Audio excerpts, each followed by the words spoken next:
सलाम जय ख्रिस्त सर्व विवजला सर्व तुम्ही कसे आहात प्रियजनो. तुम्ही सर्व चांगले आहात हा माझा विश्वास आहे. जो आपला पवित्र पवित्र त्रेक एक परमेश्वर जो मला सांभाळतो तो आपणा सर्वांना सांभाळतो. त्याचा आपण धन्यवाद करूया, त्याची स्तुती त्याची आराधना करत त्याच्या सुंदरशा जिवंत वचनाकडे आपण वळूया. प्रियजनांनो, आजचं वचन आहे, आजचं मला परमेश्वराने दिलेलं जे वचन आहे ते म्हणजे मत्ते कृत सुवर्तमान याचा 8वा अध्याय आणि 1 ते 5 वचन याच्यामध्ये लिहिलेलं आहे. प्रियजनांनो, नम्रतेविषयी धडा. नम्र होणं म्हणजे काय प्रियजनांनो? नम्र होणं म्हणजे एकदम स्वतःला काहीच न समजणं.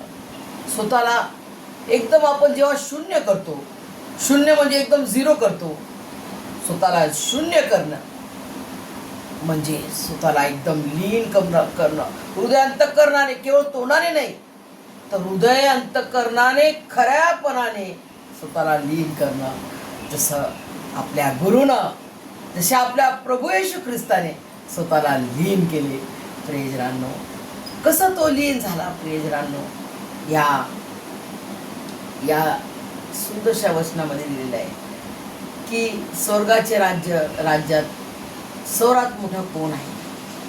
तेव्हा येशूने एका बालकाला बोलावून त्याला त्यांच्यामध्ये उभे केले आणि म्हटले, मी तुम्हाला खचित सांगतो, तुमचा पालट होऊन तुम्ही बालकासारखे झाल्याशिवाय स्वर्गाच्या राज्यात तुमचा प्रवेश होणारच नाही. बघा, स्वर्गाच्या राज्यात जायचं आहे तर आपल्याला बालकासारखं, लहान लेकरासारखं आपल्याला स्वतःला लीन करायचंय. आणि बाळक कसं आईचं ऐकते हे ना, आई वडिलांचं ऐकते, तसं आपल्याला परमेश्वराचं ऐकणं आहे. त्याला म्हणतात स्वतःला लीन करणं, नम्र करणं. प्रियजनांनो, स्वतःला अशा रीतीने आपल्याला लीन करायचं आहे.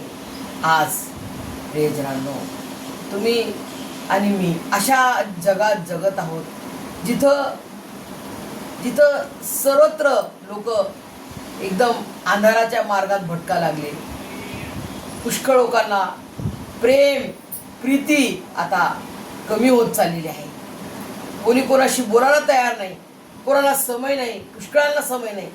परंतु परमेश्वराने दिलेले आपल्याला हा समय आहे. तो समयात त्याची आठवण करा प्रियजनांनो. त्याच्या चरणाजवळ या, स्वतःला लीन करा, नम्र करा. सगळ्यांना माहिती आहे वचन, आधी लीनता नंतर मान्यता, आधी नम्रता आणि मग मान्यता.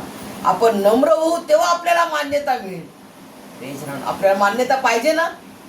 अरे हा, तो सदर व्यक्ती चांगला आहे, आपल्याला जर असं हे ऐकायचंय तर स्वतःला आपल्याला लीन करावं लागेल, नम्र करावं लागेल.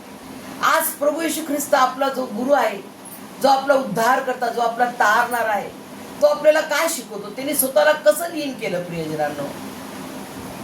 त्याने कसं लीन केलं? शिष्यांचे पाय धुतले. कोणता असा गुरु आहे? विचार करा.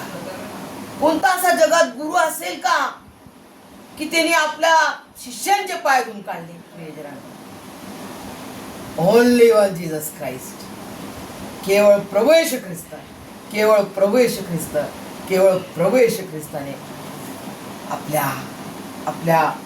हातांनी त्यांचे पाय धुवून काढले आणि कमरेच्या कपड्याने पुसून सुद्धा काढले. प्रियजनांनो, किती मोठा हे उदाहरण आहे आपल्यासाठी की आपल्याला जर माझा गुरु, जर माझा देव, जर माझा परमेश्वर, सनातन परमेश्वर स्वतःला एवढं लीन करतो, नम्र करतो, तर मला काय केलं पाहिजे? मला किती लीन आणि नम्र झालं पाहिजे? प्रियजनांनो, आज मला परमेश्वर आज समय दिलेला आहे. प्रियजनांनो, आज जर आपण कोणावरती रुसलो फुगलेलो असेल तर आज समय आहे, त्यांना माफ करा, त्यांना क्षमा करा. आणि लेकरासारखं, लेकरू कसं आता आपलं रागवलो एका मिनिटात, दुसऱ्याच मिनिटात तो लेकरू आपल्या जवळ येते. अशा रीतीनं आपल्याला विसरून जायचंय. लेकरू कसं आपल्या जवळ येते ना, राग रुसवा, अरे मम्मा तुम्हाला रागवली होती, मी विसरलो. अशा रीतीनं आपल्याला परमेश्वराच्या चरणाजवळ यायचंय. परमेश्वरा, देवापा मला क्षमा कर, माझ्याकडून हे मी पाप केलेलं, हे मी चुकलो, की मी राग रुसवा धरला माझ्या बहिणीपासून मी राग रुसलो, भावावर रुसलो आणि मी तो राग धरून ठेवला. पण मी आज त्यांना क्षमा करतो परमेश्वरा. मी स्वतःला लीन करतो, मी स्वतःला नम्र करतो प्रियजनांनो, आणि बालकाप्रमाणे मी तुझ्या जवळ येतो. प्रियजनांनो, किती छान आहे देवापाचं वचन. प्रियजनांनो, बघा, बालकासारखे झाल्याशिवाय स्वर्गाच्या राज्यात तुमचा प्रवेश होणारच नाही. यास्तव जो कोणी स्वतःला या बालकासारखे नम्र करतो तो स्वर्गाच्या राज्यात सर्वात मोठा होय. आणि जो कोणी माझ्या नावाने अशा एखाद्या बालकाला जवळ करतो तो मला जवळ करतो. बाळकाप्रमाणे कोणत्याही लेकराला आपण पाहतो, अरे हे माझे लेकरासारखे आहे ना, आपण पाहतो, अरे हे माझ्या लेकरासारखं. आपल्या लेकराला त्या लेकरामध्ये आपलं लेकरू आपण पाहतो.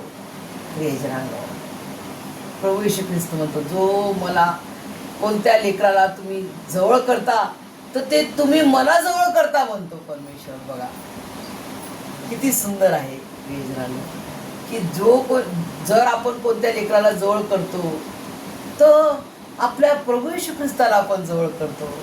किती महान वचन आहे प्रियजनांनो. हे वचन आहे, केवळ वचन हे लिहिलेलं आहे, परंतु ते वचन केव्हा कार्य करेल, जेव्हा आपण ते घेऊ, ग्रहण करू, आपण स्वीकारू. हे परमेश्वरा, हे वचन माझ्या जीवनात तू कार्य करू दे प्रियजनांनो, तेव्हाच हे आपल्या जीवनात हे कार्यशील होईल आणि तेव्हाच आपण परमेश्वराप्रमाणे लीन आणि स्वतःला नम्र करूया प्रियजनांनो. परमेश्वर आपल्यावर खूप प्रीती करतो प्रियजनांनो. त्याची प्रीतीची मोजमाप आपण करायला गेलो तर कसं मोजणार प्रियजनांनो. बरं, आकाश जे आहे आपल्याला दिसते, त्या आकाशाचा जो स्टार्ट आणि एंड दिसतो का, तशी त्याची प्रीती आपल्यावर नो मेजरमेंटच नाही त्याचा प्रियजनांनो. अशी माझ्यावर आणि आपल्या सर्व जगातील प्रत्येक मनुष्यावर प्रभू येशू ख्रिस्त आपला पवित्र त्रेक एक परमेश्वर अतोनात प्रीती करतो प्रियजनांनो. आणि याचा गोड अनुभव तुम्ही घेतलेला आहे आणि ज्यांनी घेतला नाही त्यांनी पण घेऊन पहा प्रियजनांनो. आणि